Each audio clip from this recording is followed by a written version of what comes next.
My hair is pissing me off. Hi. Hey. Hello. How are ya?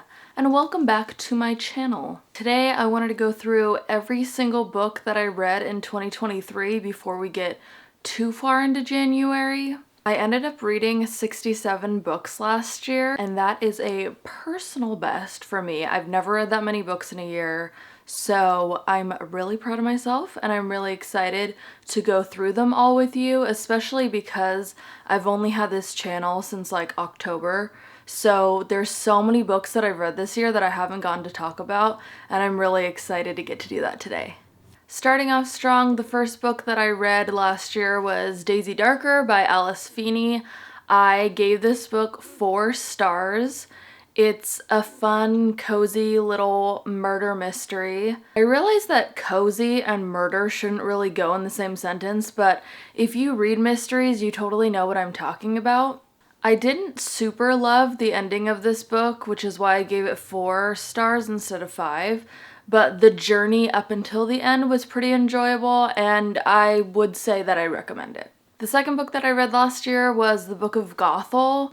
This book, oh my god, people need to be reading it. We need to be talking about it. It's so good. If you've ever seen Maleficent, that movie is kind of a backstory on Maleficent from the Sleeping Beauty movie, and Gothel was kind of like that. Like, it's about Mother Gothel's backstory from Rapunzel or Tangled. It was so interesting, so intriguing. I loved that it felt like an old legend or fable. Like, it just felt really interesting to me. I've never read any book like that, and I haven't since then. The only thing that I could say is kind of comparable to it would be Circe by Madeline Miller. But 5 stars, I definitely recommend this book. Next, I read The Hating Game, and I was so disappointed by that book. I feel like in 2022, when I set out to start reading a bunch of really popular books for the first time, The Hating Game was one that people had talked about for a long time as like one of the greats in terms of romances, and I strongly disagree. I gave this book 2 stars.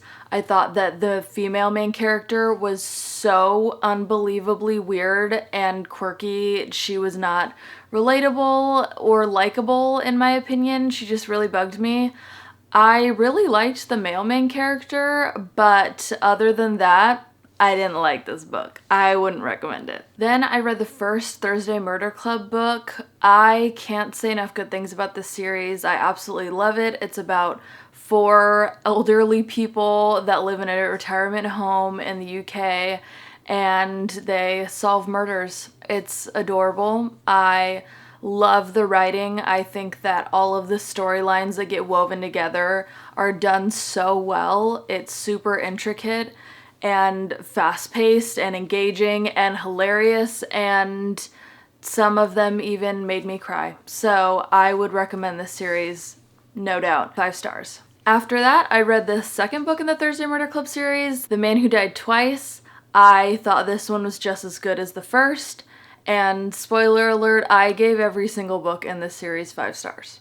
Seriously, get into it. Then I read the critically acclaimed Lessons in Chemistry by Bennett Garmis. I needed to see what the hype was all about, so I read this one actually at the same time as my mom, and I didn't expect what this book ended up being about. I feel like the American cover for it is just wrong for the content of the book. I think the UK cover is way more apt for what the story's about. I've heard that even the author thinks that as well. And I think partially because of how misleading the cover is, I thought that this was gonna be like a fun, happy literary fiction with some romance or something.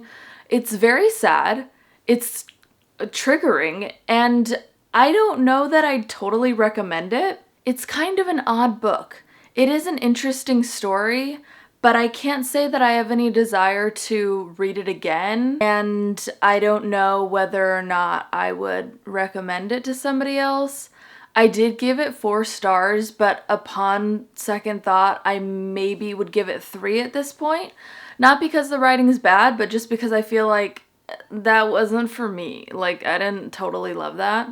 I do know that there's a show based off of this book now, and I do want to watch it to see what that's all about, to see if it measures up to the book, but I have mixed feelings about this one. After that, I read the last Colleen Hoover book that I think I'll probably ever read. I read All Your Perfects, and I did not enjoy it whatsoever. At this point, I think I've read maybe like 8 or 9 Colleen Hoover books, so I think that I have a good feel on her repertoire. I do think that she does deserve a little bit of the flack that she gets. I do think that she has a tendency to not handle heavier topics in the best way sometimes. And I do think that this might have been another example of that. The entire book centers around a married couple struggling with infertility. That's not super fun to read about, but I had a friend that let me borrow it, and so I felt pressure to read it, honestly. So I did, and yeah, it wasn't a good time. I wouldn't recommend it, especially if you've ever experienced that. I think that would be extremely triggering. Nope, not for me. Then I read Finlay Donovan is Killing It by Elle Cosimano. I buddy read this with a friend, which was a fun experience, but honestly, I think that that might be the most fun part about it. Upon reflection, I didn't really love this book.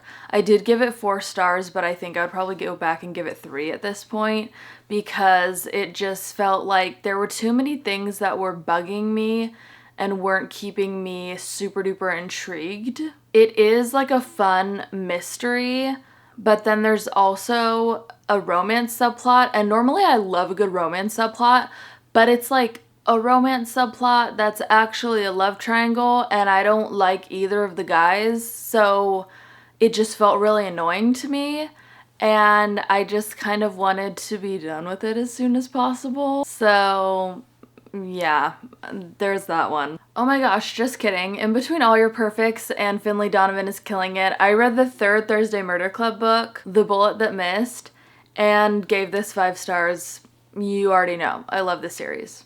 Then I read Maybe in Another Life by Taylor Jenkins Reid. I loved this book. I loved that I went into it not knowing about the like alternative format that it has. I thought that the concept was so interesting, and I highly encourage you to read this book and don't read a summary beforehand. Just go into it blind. I thought it was so interesting. I gave it 5 stars, and it really made me want to try out more of her books. So after that, I read Forever Interrupted by Taylor Jenkins Reid, and that one was good. It was interesting. I gave it 4 stars. But it is really sad, and I didn't love that about it. I don't really like sad books, so I don't know that I'd just recommend this to just anybody, but I do think that like it was really creative and well written. Then I read The Honey Don't List by Christina Lauren, and I gave it 3 stars. At this point, maybe I'd give it 2 because I genuinely remember almost nothing about this book. I think I read it in like a day or maybe 2. It just wasn't super interesting. It wasn't super engaging. The couple wasn't super believable. I didn't really care about any of the subplots. It's about these 2 assistants to this celebrity couple who are very blatantly Chip and Joanna Gaines, but they're like having a horrible divorce or something, and the assistants hate each other and then they fall in love. But it just didn't feel like real at all to me.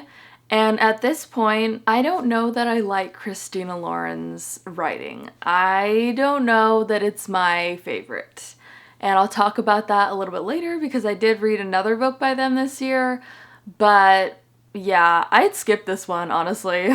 Then I read The Radleys by Matt Haig. If you watched my end of the year book tag video, you know that I absolutely loved this book.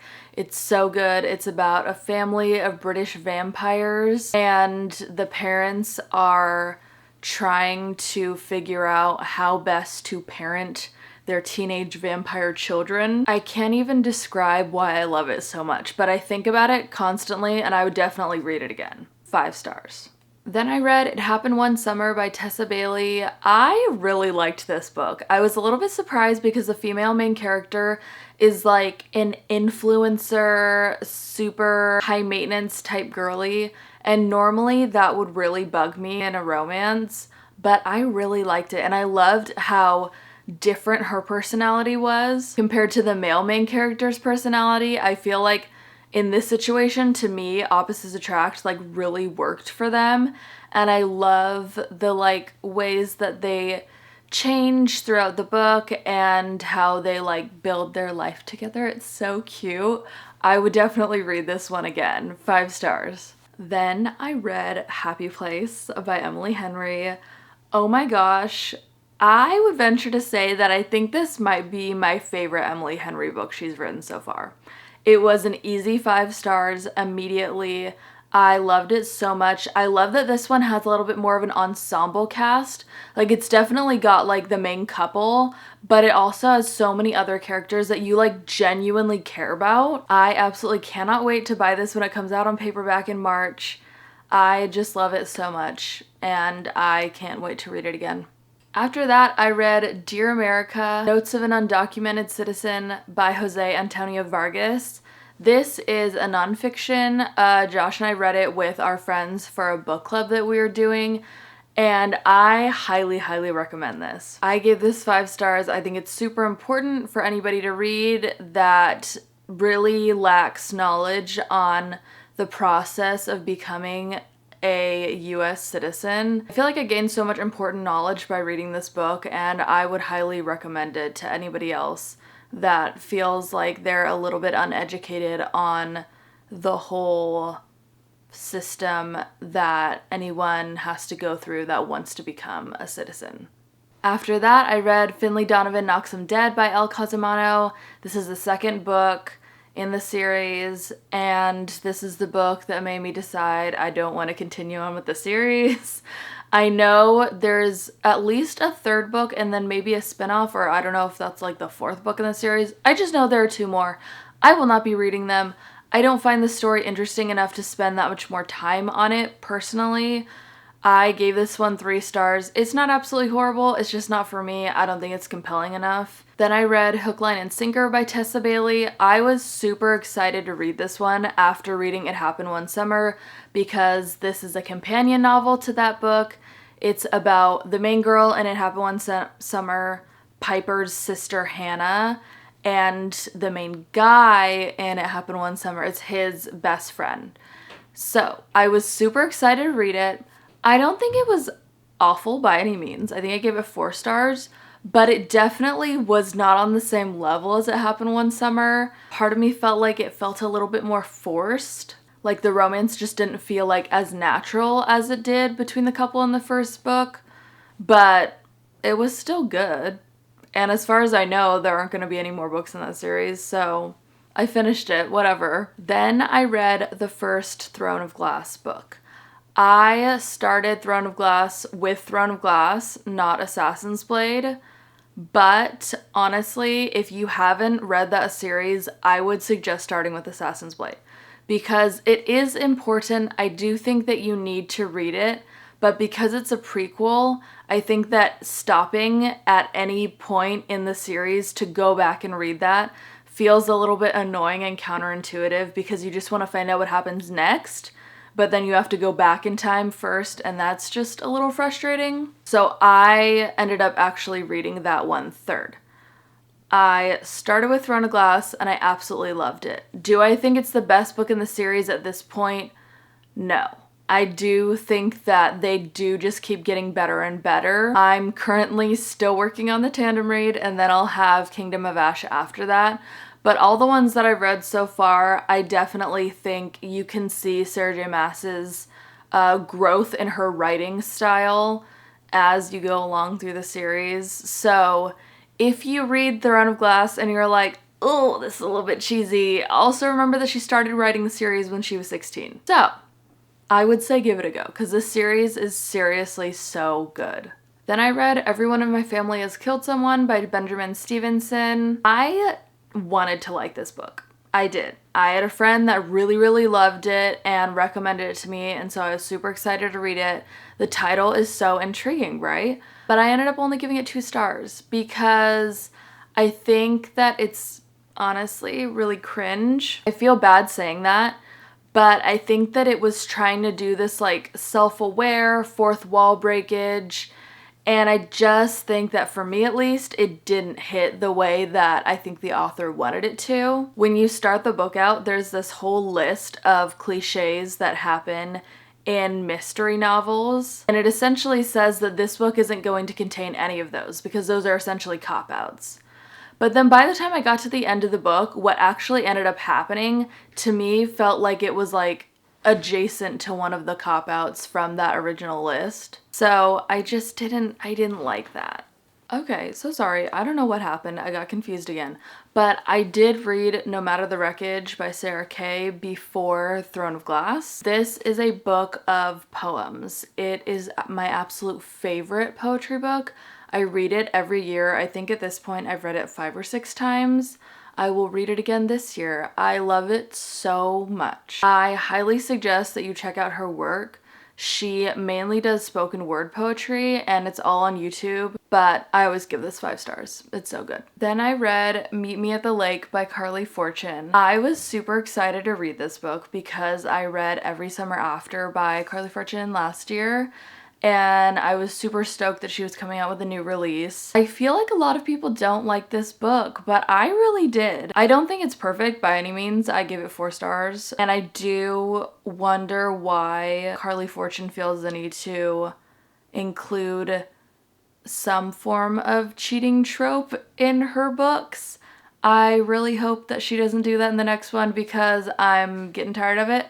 But the rest of this book I really liked. Then I read The Summer of Broken Rules by Kale Walther. I bought this one on my Kindle a long time ago and then randomly started it and didn't realize that it's a YA romance, which is really not my jam. I'm not a huge fan of YA romance, so this one was not my favorite. I did give it 3 stars because I didn't really find anything wrong with it. I just didn't really care for it in general. But I do think it was kind of a fun plot. It's about this girl whose family has this like big game that they play every summer with all of their extended family members and friends, because she falls in love with a guy. It's not like her cousin or anything weird, but I think that there were too many subplots going on. It almost felt like 3 books in one, like it was just too much for one book, but I also know that a lot of people like this book, so I gave it 3 stars, but maybe you'd really like it if you like YA romance. And I read Saga Volume 10 by Brian K. Vaughan. This is a comic book. I have been reading these for years now. Josh and I both read them, and they finally started back up after a hiatus.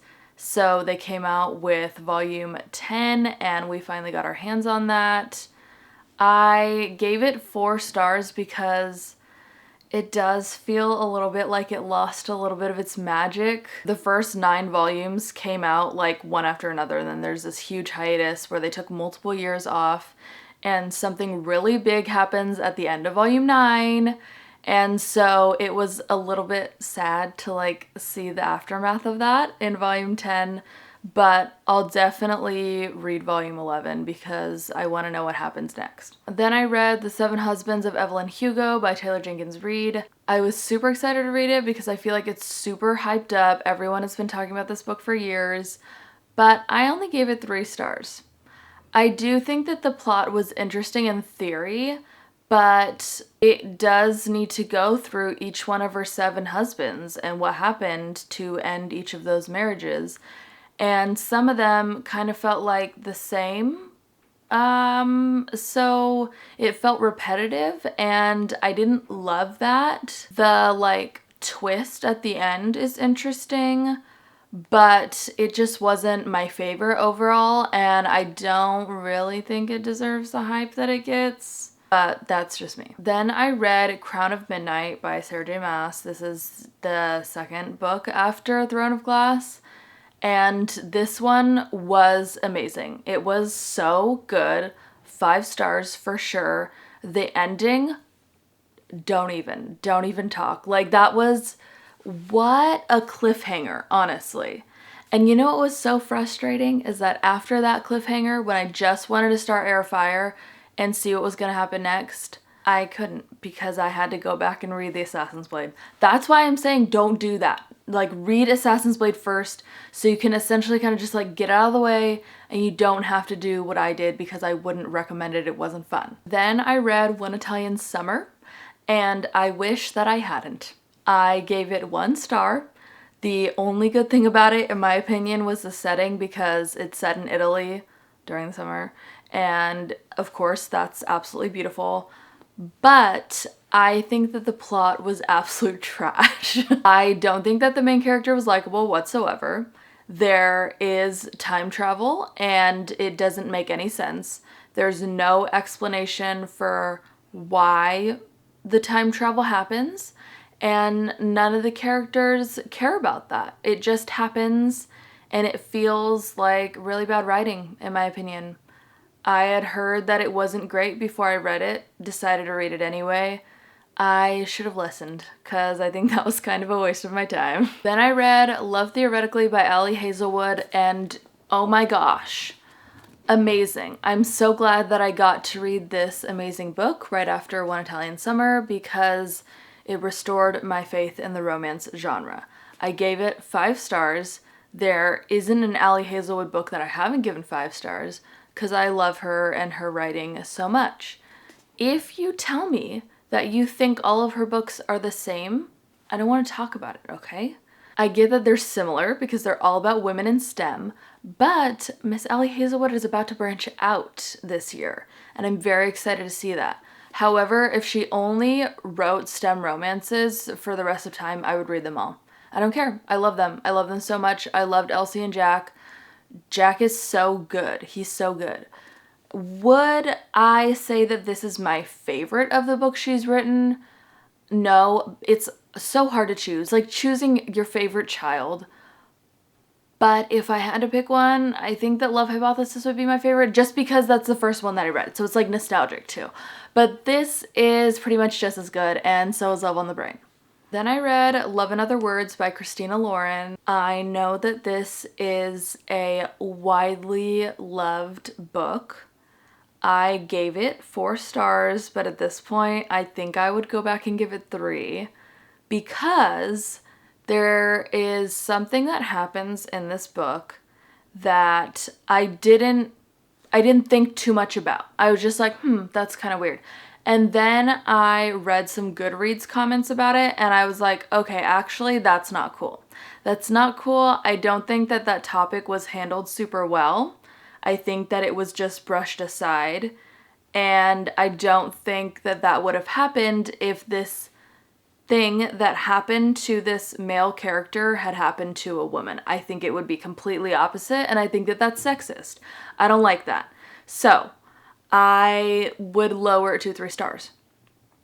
Also, the plot is so similar to Every Summer After by Carly Fortune.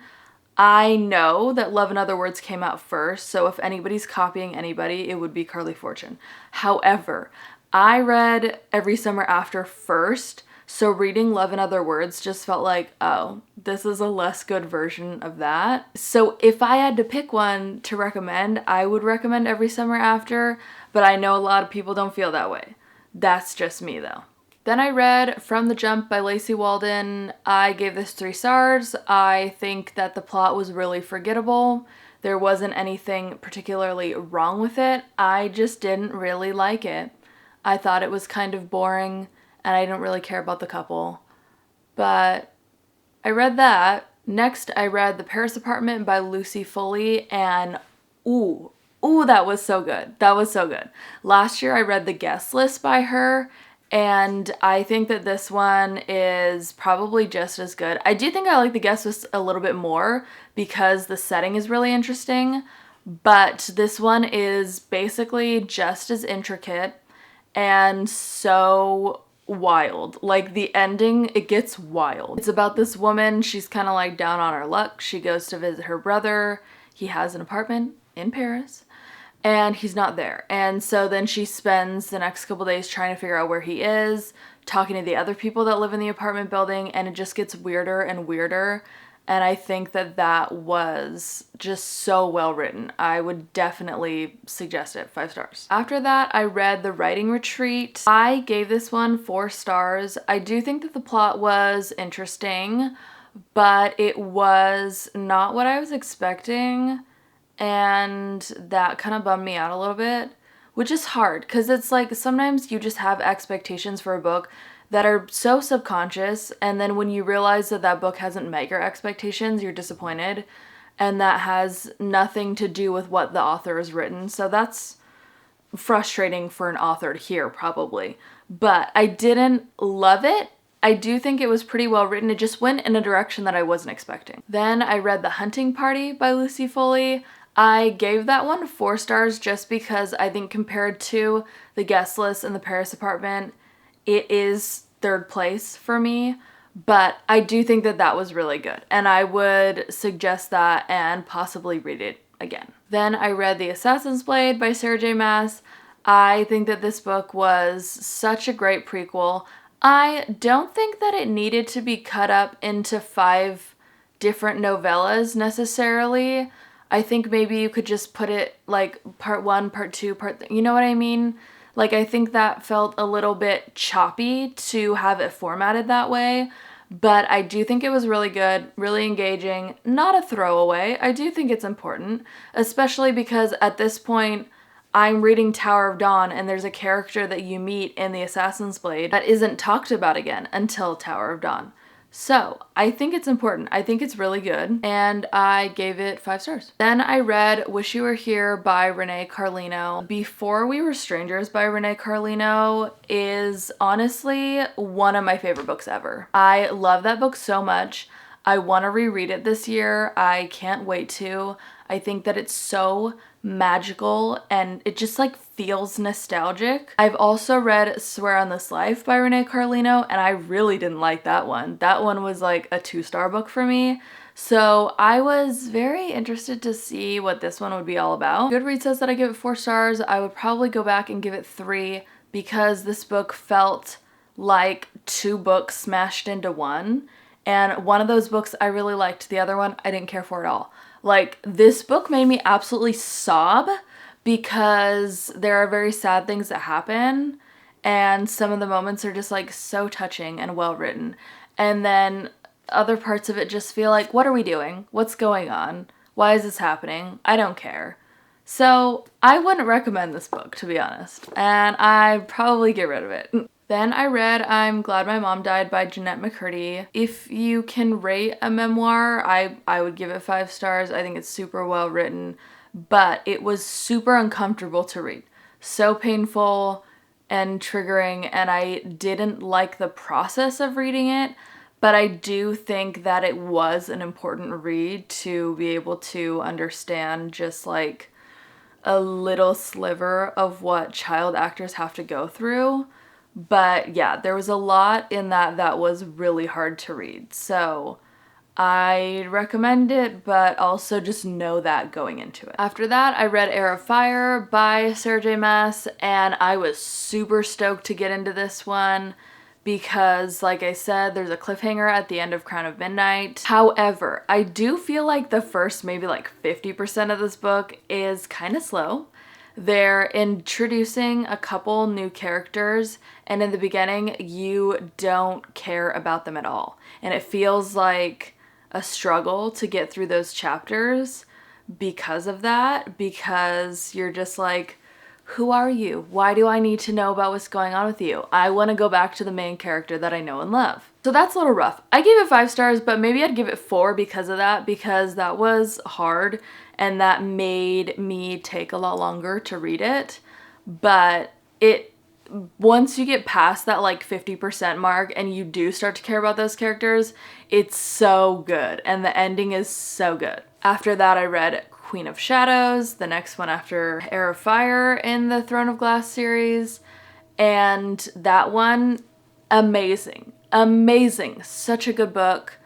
I don't really feel like that one's slow. I feel like it's pretty action-packed the whole time, and the ending is like sweet but also scary because you know that like it's just gonna keep getting crazy. That's what happens in Sarah J Maas books. Every time there's a moment of peace, it feels like, okay, this must be fleeting because it's gonna get crazy after this.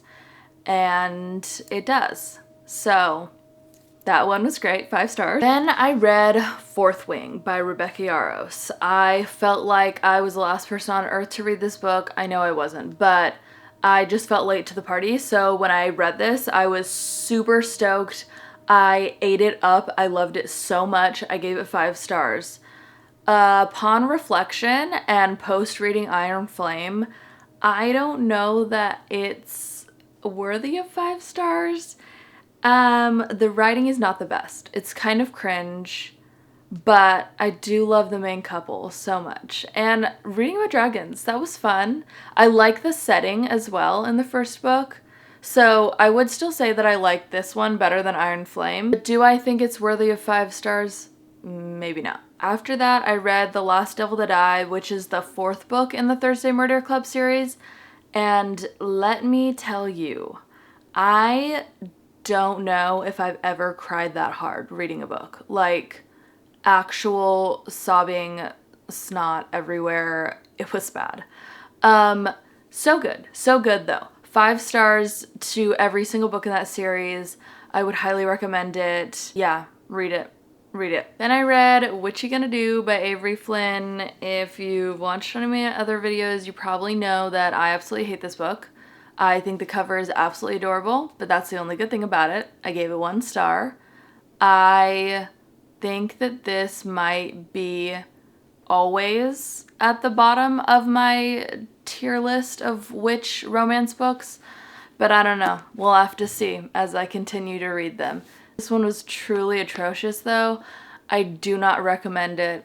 Please don't read it. And I read Call Me By Your Name. This one is pretty good. I gave it 4 stars. It's a little bit hard to read at times because the main couple have a huge age gap, and that relationship would be illegal here in the US now. When it takes place in Italy in the 80s, it's not illegal. But that made it feel a little gross. It was a little gross. I don't really like that. But the setting is beautiful and the prose is beautiful. It's so well written. The couple, I can't really root for them. That's upsetting. But I read that. Then I read the first book in the Maple Hills series. I read Icebreaker by Hannah Grace.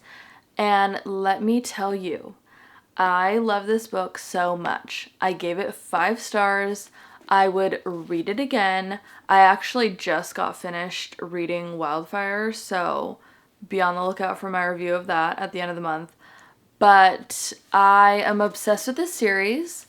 It was my first hockey romance, and I'm hooked. I get it. I get the hype. I see why everyone loves this. And I feel like Hannah Grace can do no wrong. I would read all of the books that she comes out with forever. After that, I read Mad Honey by Jodi Picoult and Jennifer Finney Boylan. This book is super interesting. I feel like it's hard to describe what it's about so quickly. I'm trying to go quickly. I'm so sorry. But it was a 5-star book. I rated it 4 stars and I went back and rated it 5 because I thought about it so much afterwards. It's super eye-opening and interesting, and I recommend it. Then I read Wish You Were Here by Jodi Picoult, and that book made me realize that maybe what I liked about Mad Honey was not Jodi Picoult's writing, but Jennifer Finney Boylan's writing. So at this point in time, I don't think I'm gonna be reading any more Jodi Picoult books, but yeah, I would stay away from Wish You Were Here if you feel triggered by talking about COVID. I do. So I really didn't love that book. I gave it 3 stars and I probably wouldn't recommend it. After that, I read Small Town Big Magic by Hazel Beck. That one was another witch romance. I ended up giving it 2 stars. I didn't really like it, but you know what? I am gonna keep going. I'm gonna keep going with the witch romances because it is my mission to find out which ones are the best ones.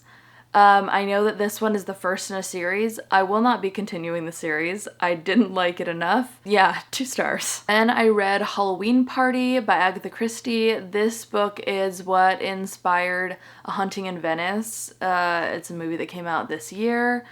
I think that you need to know that the book and the movie could not be more different. Could not be more different. In fact, they kind of have nothing to do with each other. The movie's pretty good. The book is pretty good, but the plots are wildly different. I did give this one 3 stars because I've read so many Agatha Christie books and I've read so many books by her that are significantly better and more interesting than this one. So I wouldn't totally recommend it, but it's also not awful by any means. After that, I read The 7-Year Slip by Ashley Poston, and oh man, I loved this book. I gave it 5 stars. It's so good, so cute. I think this might have been like one of my first magical realism books, which was fun. I liked that element. I like that that seems to be like her thing, you know? I would suggest it. This is very cute. I think I would read this again, maybe like in the summer. Then I read Circe by Madeline Miller. I gave this one 4 stars. I really liked it. I feel like as time goes on, I think about it more. So I would maybe go back and want to read it again. I think it'd be cool to own my own copy of it. I borrowed it from my sister and I had to give it back to her. So yeah, I would recommend it. I like this book. I think it was interesting. Then I read my last Riley Sager book that I will ever be reading. I read Lock Every Door and I didn't like it. I think that the beginning of this book felt like it was trying to be the beginning of the Paris Apartment, and I don't think it did it well. I think that the ending was so convoluted and it switches back and forth multiple times. I don't like books that have like a bunch of twists. It just feels like cheap to me, and I feel like it lowers the stakes because I just think this surely can't be real. You're just gonna switch it up on me again. And I've come to expect that from Riley Sager, so I didn't like it. I gave it 2 stars. Then I read One of Us is Dead by Geneva Rose. I think this one is pretty good. I give it 4 stars. I liked the atmosphere. It was fun following a bunch of rich ladies that gossip in their salon and then also having the murder mystery aspect to it. The ending does get super dark, so maybe look up trigger warnings if really dark things upset you, but I think this one was pretty good. After that, I read Harry Potter and the Half-Blood Prince by J.K. Rowling. I did not love this one. This is probably my least favorite of the Harry Potter books so far. I'm reading the series for the first time. I gave this one 3 stars. I really love the movie of this one. I would suggest the movie, but the book is super dry and boring, which is sad. So that was a bit of a disappointment, but I got through it. Then I read The Dead Romantics by Ashley Poston. I gave this one 5 stars as well. I really like her writing. I love the plots that she comes up with. I love the romance and how she writes that. And I'm very excited for whatever her next release is going to be. Then I read Loath to Love You by Ali Hazelwood. This is a compilation of 3 novellas that she wrote, and I absolutely loved it. I feel like all the novellas weave together because the 3 main girls are all best friends. So this just felt like an Ali Hazelwood book, but with a slightly different format. And I think that was really fun. I really enjoyed it. I would recommend it. If you like Ali Hazelwood, I would say don't sleep on these. After that, I read Iron Flame. And this is such a chonker. This is the biggest book that I read this year. I gave this one 4 stars. Maybe I'd give it 3 at this point because it was such a disappointment compared to Fourth Wing. You don't have the same, like for the most part, you don't have the same backdrop that you have in the first one. So that was a little bit sad because I really enjoyed that. It is such a long book, but it only takes up half the school year, whereas the first book takes up the entire school year. So it felt like a lot of stuff, like, in my opinion, could have been cut out. I feel like a lot of it was fluff and background knowledge that, like, we don't really care about. Also, I don't like where Violet and Xaden's relationship went in this book. I was super annoyed with them the entire time, pretty much, and I don't like the ending either. Will I read the next book though? Yeah, because I want to see what's gonna happen. But if I don't like that one, I'm not reading a fourth, okay? Then I read You Again by Kate Goldbeck. This was a new release that came out this year. I feel like a lot of people were super excited about it. I didn't like this. I gave it 2 stars. This book felt really messy plot-wise, and I don't think that the format helped with that whatsoever. I wouldn't suggest it, to be honest, because I don't feel like you can root for the main couple. It just doesn't feel believable to me that they were actually in love by the end of the book. So, no thank you. I think I'm gonna get rid of it. Then I read Payback's a Witch by Lana Harper. This was another witch romance, and I think that this might be the best one that I've read so far. I really liked this. I think that the world was interesting, but not too intricate, and I'm excited to read the second one. I got the second one for Christmas, so hopefully I can read that soon so that I don't forget anything from the first book. But I gave this one 4 stars. After that, I read Twilight by Stephenie Meyer. I love Twilight so much. I gave it 4 stars because I don't think that the writing is super duper great, but I love the series so much. So I'm so glad that I started reading it because I've seen the movies so many times and I felt kind of like a fake fan having not read the books. So that's the goal for 2024. Really, that's the goal for January, is just to finish the Twilight series, to finish reading them, because I don't want to feel like a fake fan anymore. Then I read Crying in H Mart by Michelle Zauner. This is a memoir, but I gave it 5 stars. I really enjoyed this. I think it was a super interesting look into her life, but it was quite a bit sad because it does talk about her mom passing from cancer. So I would keep that in mind if you're thinking about reading it, but it was really good. After that, I read The Great Gatsby. I wanted to read this to be able to say that I have, because in my life I have not read very many classics and I'm embarrassed by that fact. So I read this one. I didn't love it. I gave it 3 stars. I didn't think it was a fun time, but I have read it now. After that, I read Love in the Time of Serial Killers by Alicia Thompson. I thought this one was really cute. I gave it 4 stars. I think that it's a fun romance, a fun summery romance. I thought that this was gonna be like an October-November vibe because serial killers, I just feel like murder and mysteries and thrillers, I think that those just feel so fall to me.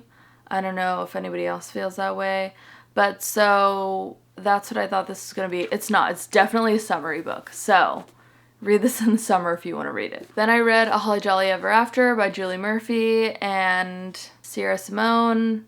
I hated this book. I gave it 1 star. I don't recommend it. I don't want to talk about it anymore. After that, I read The Southern Book Club's Guide to Slaying Vampires by Grady Hendrix. I thought this book was interesting for part of it, and then I do feel like I really lost interest and I didn't like the ending at all, so I gave this one 3 stars.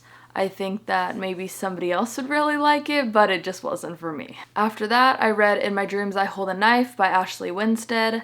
I gave this one 4 stars, but maybe I would lower it to 3, honestly, because I do think that it's similar to The Hunting Party by Lucy Foley, but not nearly as good.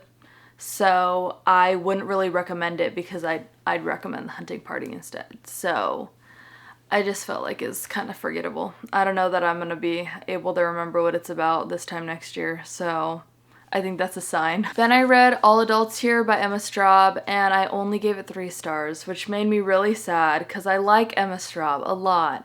and I thought this one was going to be better. I think that it's got good writing for sure. I think she's an amazing writer, and also look at how cute this cover is.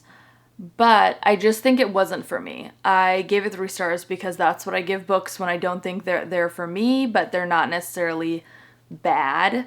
So somebody else might really like it, but this was not my jam. It was kind of sad and a little bit depressing. After that, I read The Midnight Library by Matt Haig. I gave this one 5 stars. I really liked it. I thought this was super interesting, great concept. I would definitely recommend this book, and I do want to read a couple more of his books this year. The last book that I read in 2023 was New Moon by Stephenie Meyer. I was just trucking along, continuing the Twilight series, and I'm so glad that I was able to read this one so soon after the first one because I was so sad when I finished the first Twilight book. I just love being in the Twilight world. I just want to live in Forks, Washington so bad. So I gave this one 5 stars because let's not pretend that I'm not absolutely obsessed with this series. The writing doesn't really matter for me.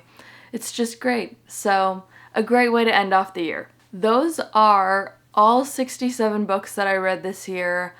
I am so thankful that you have watched up to this point.